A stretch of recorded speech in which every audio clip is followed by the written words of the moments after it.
Okay, it's 9 a.m. I'm going to call the meeting to order. If you have your cell phones, please mute them for the meeting. Becky, will you do roll call? I sure will. Jack Scroggstead, Here. Allie Hess, Dean Friel, Here. Katie White, Ron Gascoigne, Reed Acree. Here. Thank you. All right, any attendees? The only person I see here is Greg, and I think he's got a report for us from the Reagan Mass Transit District. If you would like to go over with us, that would be great. Thank you, Jack. I'm just going to hit some of the highlights for Reagan Mass Transit District, which I think this committee and the board overall is very aware that we're in the midst of our first year. And I'm happy to say that whatever, 10 months, 11 months into the first cycle, and some positive things are occurring. If you look at the ridership data, once again, we're trending to be around 92,000 rides for the current fiscal year. Service hours around 29,000, and miles of service around not miles of service, but yes, miles of service 759,000. I will tell you that that fuel cost estimate is about $30,000 less than what we had projected.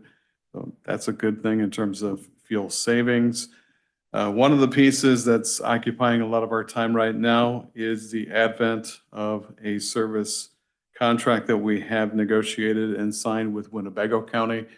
I don't know how much I have expressed to this committee, but rural Winnebago County, if you look at the county, it's the western portion of that county has never had public transportation. We were approached a couple of years ago to actually consider adding that to our service base as a contractual agreement. We will start those services, I'm happy to say, on July 1st. So we are very excited in terms of what the potential is there, what it's going to look like to grow a system from the ground up. So again, very excited. We're in the process of procuring 3 vehicles for the rural transit services in that portion of the county. Also, just trying to get some of the additional word out about that service offering starting on July 1st. So we have a couple of agreements we need signatures on from that from the Winnebago County Board before that actually occurs. But yeah, an exciting time from that perspective. A couple of the studies in process right now. I'm happy to say that the U of I, University of Illinois out of Urbana-Champaign, and the Reagan Mass Transit District have teamed up on a brand new feasibility study focusing on hydrogen fuel and the use of that fuel in rural transit operations of like ours. We just actually had our initial meeting yesterday. So we're very excited about the potential for that. It'll be roughly an 18-month study. The other one, and if you have some input on this, I would greatly accept it. Transit Desert Study is currently in process with the NIU Center for Governmental Studies. One of the pieces, they've sort of moved into phase 2 with that study right now, looking at transit deserts for Lee and Ogle counties. They've moved into phase 2, which is actually gathering additional public information through focus groups.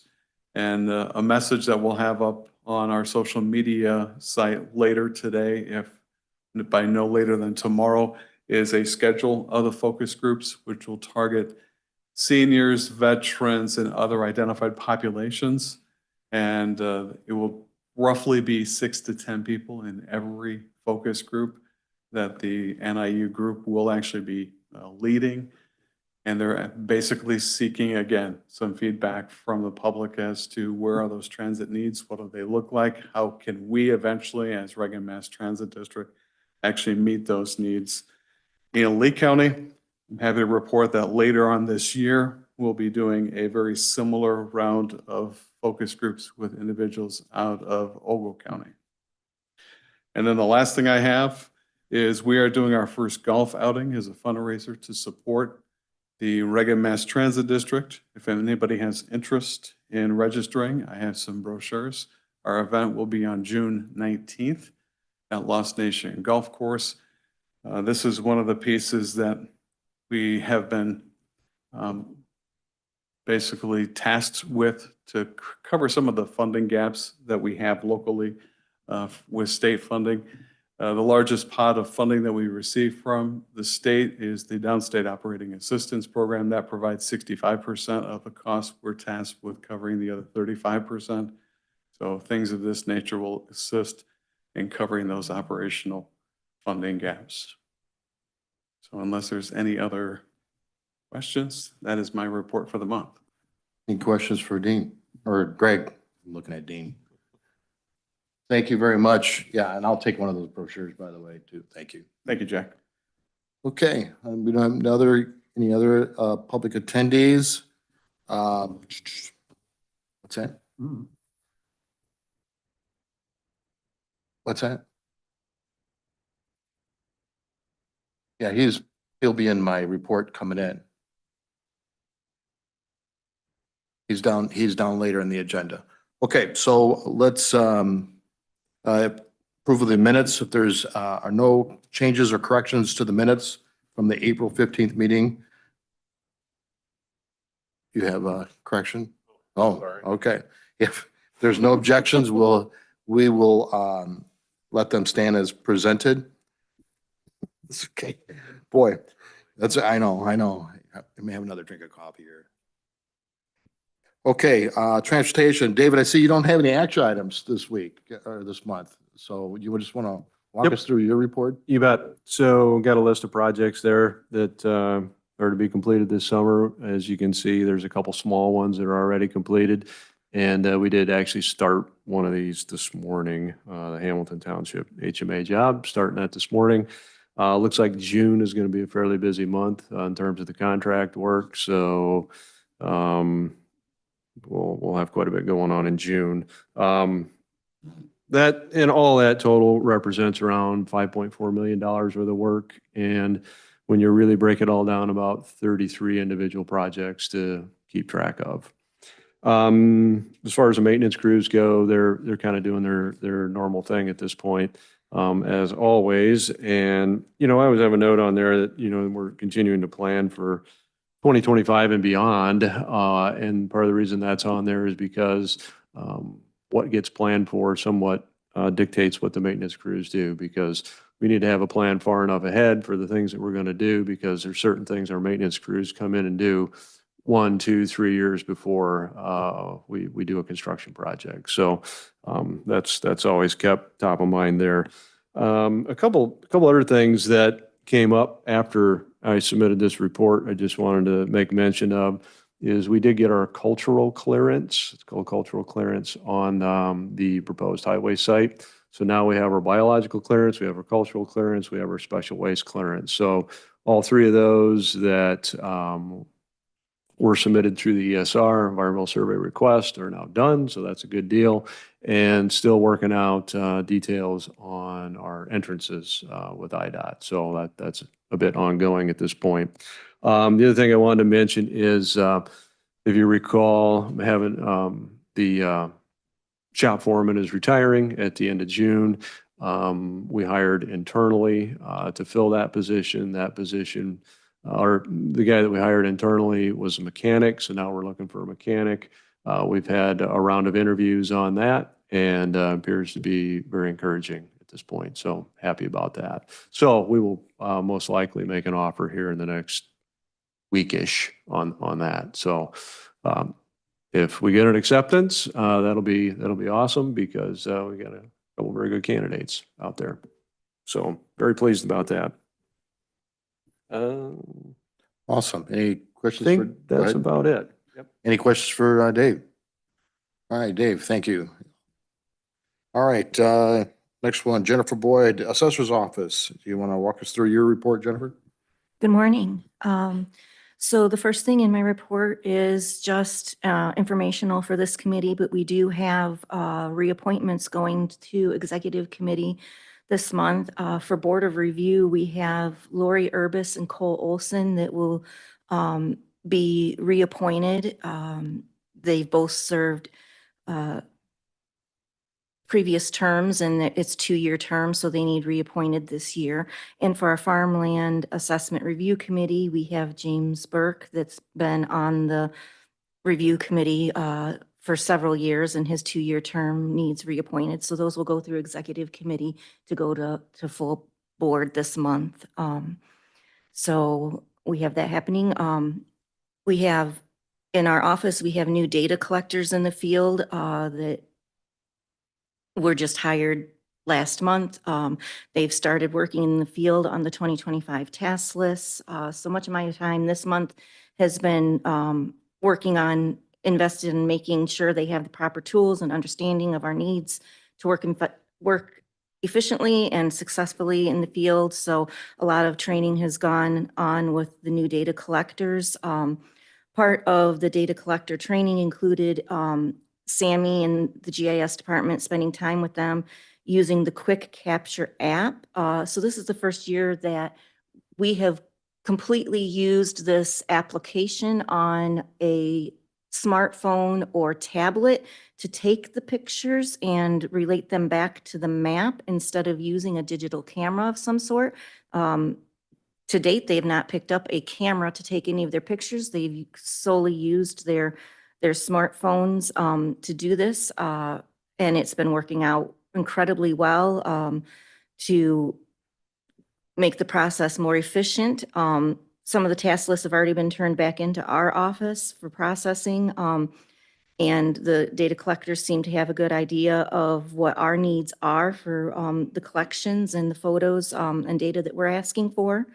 The staff are easily able to use the map that is created for this Quick Capture project and access the pictures, identify the parcel numbers, and tell exactly which building that the photos belong to. Makes the process of naming and saving the photos on our shared server much more efficient and reduces the chance of error. So we're really enjoying this new technology that we're using. It seems to be a good time. We have new data collectors and new technology. It's really been working well hand in hand.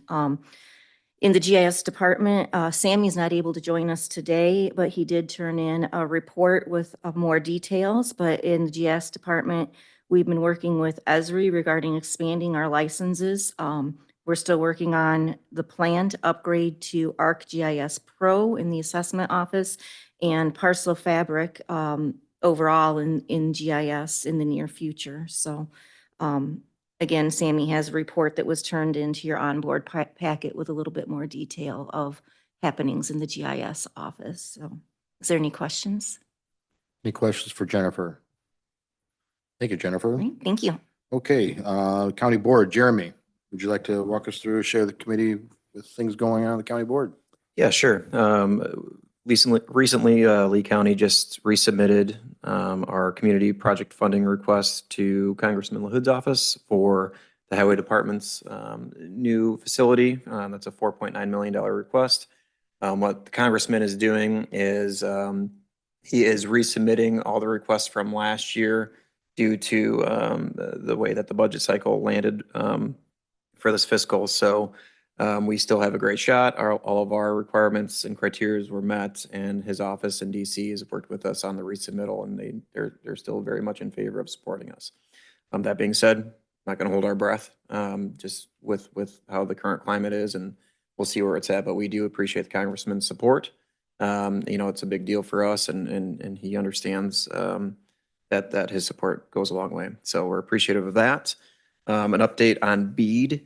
Allie, Jack, and I worked with our broadband breakthrough project last year, put in some significant time on that. Currently with the U.S. Department of Commerce, they announced a new review process of BEAD requirements, as well as some regulatory changes to the way that the process and program is. That can potentially delay what the state's current program is. If they have to reprocess everything potentially by 1 to 2 years. So that pushes things back quite a bit. That could significantly impact, again, just a reminder, Lee County surprisingly leads the state with 8,325 eligible locations. Again, out of the entire state of Illinois, we have the most underserved locations, which is pretty significant. So that's kind of a negative to what we were trying to accomplish this last year, but we understand what's going on. And again, we're going to work with the state and the U.S. Department of Commerce as we continue to try to best serve our communities and our constituents with broadband. So giving you a little bit of an update on that. June 6th starts the kickoff of our budget, prep schedule. We will be sending out budget forms to the department heads on June 6th. Right now, the treasurer's office and Reed, our financial director, is working on updating all of our budget forms and getting our runway rates together for this year to start getting things prepped for that.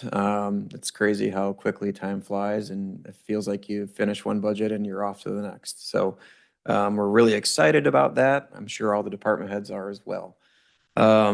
Last but not least, a little bit of reprieve is on the way for the planning and building department, or zoning and building department. Again, our building official position has been filled. Joe Bay starts next week on the 19th. We're really excited for that. I'm sure Alice is really excited for that as well, as we've been short-staffed within that office. So looking forward to that. Any questions? Any question for Jeremy? Thank you, Jeremy. I don't think Paul is here, but he did do a report. County Clerk and Recorder Nancy Peterson, want to walk us through your? Sure. Good morning. Little update in the election world. Statement of economic interest. The deadline was May 1st. In my report, we stated that there were 29 late filers. Actually, we're down to 16 late filers. So they are now imposed with a $15 late fee. And then starting in July, we're going to do the countywide mailing for voter registration cards. So that happens every 2 years. 23,000 of those postcards will be going out. It's a huge amount of expense. Postage is going nowhere but up, as I'm sure everyone knows. Again, there's another increase in July. So the postcards are getting to be unbelievably expensive, but that you'll start seeing those in July. And then we're happy to see May 7th come and go. So our vital record side was wall-to-wall people with the Real ID. So astronomical numbers we had for the month of April. So that slowed down a little bit. So that's a good thing considering I'm short on that side. So, and that's all I have. Any questions?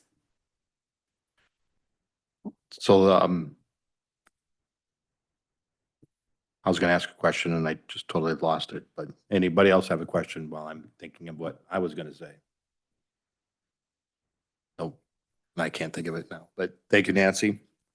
ROE, Chris Tennyson, walk us through your report. Thank you. Everyone should have a copy of the full report. I'm just going to hit a couple highlights like I usually do.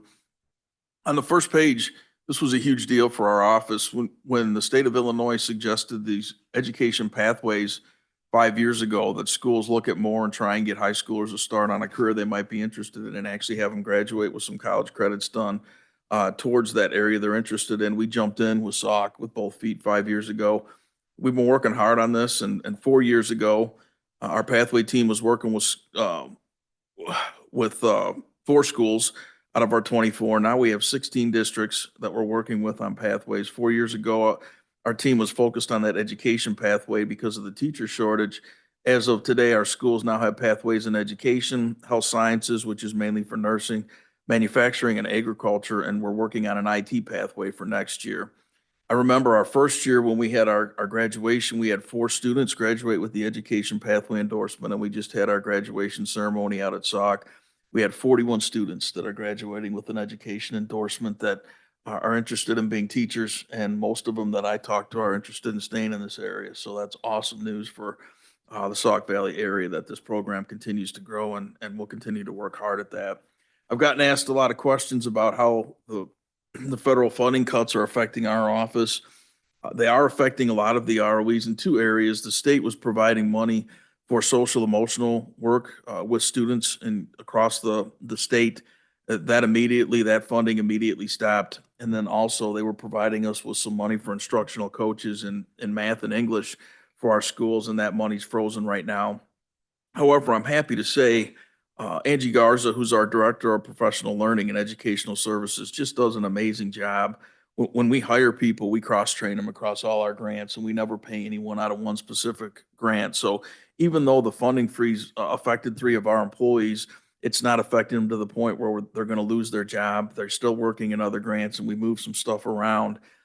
So much so that we just met in Springfield, all the regional superintendents, and our office was recognized, and Angie came down to present with me to all the other regional superintendents how our office continues to be able to provide a lot of services that other offices don't, and continue to get those things self-funded.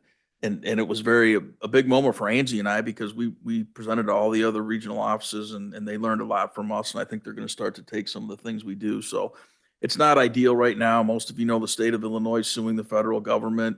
That went to the court. There's now been an injunction from a judge that they're saying the federal government has to pay those 2 grants, continue to pay them. However, so far, we have nothing new from the state. We're hoping to hear something Thursday to see if that money will start flowing again. But our office has been able to be fine, and we usually try and prepare for those types of things when we're dealing in the state and federal grant world. So we're going to be okay, and we were able to help a lot of other regional offices with some of the ideas that we use. So happy to say that, and happy to say that we'll be okay. The other thing I wanted to highlight is our Parents as Teachers program and their partnership with Birth to 5 Illinois has recently released the OWL, which is for Ogle, Whiteside, and Lee, the Early Childhood Resource Hub. We had a big presentation here in Dixon last week, and as part of the action plan developed for our region, has been spearheaded by the Parent Advisory Council. They worked out to lay out the website and direct content that appears on the Facebook page. The ROE is the owner of the 2 sites, and all content posted will be approved by Birth to 5 Illinois and our ROE work group. They put out a resource page and a bit.ly to get to that page, and that's all in your information. There's a ton of resources out there for parents, which I think it's a really neat endeavor that we were able to get done. And then the last thing I'll talk about, I actually have to leave right after my presentation. I think I mentioned to everyone last year that we piloted a new student mentor program in Amboy, where we took 2 ROE employees and were able to get them into Amboy Middle School, High School for the year to support students that needed extra help. It's kind of a step in between those students that get to the point where they need to be referred to our school in Rock Falls full time. This is kind of a step in between where we can maybe work with some of those students that could potentially be referred to us down the road. And the statistics that we found from that program were just amazing. The students that we worked with, each of our employees had about 27 students they were working with all year. Their discipline referrals were way down. Attendance was way up. Grades were way better. So we have a number of schools that are interested in going with that program next year. Forston's one of them. I'm on my way out to Forston to do some interviews for our mentors for that school. But Amboy's going to continue with the program, and it looks right now we're tentatively adding 5 schools. So we'll be hiring 5 new mentors to go into those schools and work with their students that need a little bit extra support. And again, the beautiful thing about that program is at the end of the year, we'll get reimbursed from the state through the EBF funding formula for those students that we're working with. So it's kind of it'll fund itself in perpetuity, and it's a way for us to get extra help into the schools and have the state pay for it. So another program that we're excited about that we're going to continue to grow and build. But I'll take any questions about my report. Any questions for Chris? Okay, thank you, Chris. Yep. Next on the agenda is Veteran Assistant Jim Gorman. He is not here. He did provide us with a report. Jeremy, I don't want to let this slide, lose this, but with the Veteran Assistance person, are we? Yep, getting close. So we have the job description prepped, ready to go. And the one thing I was waiting to dig into when we got some reports back from the finance team was just sustainable funding and making sure that, we're not hiring a position that we're not going to be able to continue to support. I know we have some funding in the veterans fund that we can use for that. We just want to make sure that it's going to be long-term build out. So we have it ready to go. Hopefully we could post it. I was assuming we could try to get this posted in June. Awesome. And then we'll make sure that we come budget time that we try to throw something in there for, so we're prepared for at least for that. Yeah, I mean, and that's, that's a levied fund. So it's just something that we're going to have to discuss. Okay, all right. All right, thank you very much. All right, zoning and plan. Alice, would you like to walk us through your report and the items you have on the agenda? Sure. Good morning. This month, we have 4 petitions coming from the zoning board. Petition number 25P39, Mound Hill Road North Solar LLC, 25P1640 by Mound Hill Road South Solar LLC. These are 2 community solar projects that'll be located in Palmyra Township. The board voted unanimously 3-0 to recommend approval of these petitions. The next one is 25P1641 by Clay and Elizabeth Partington.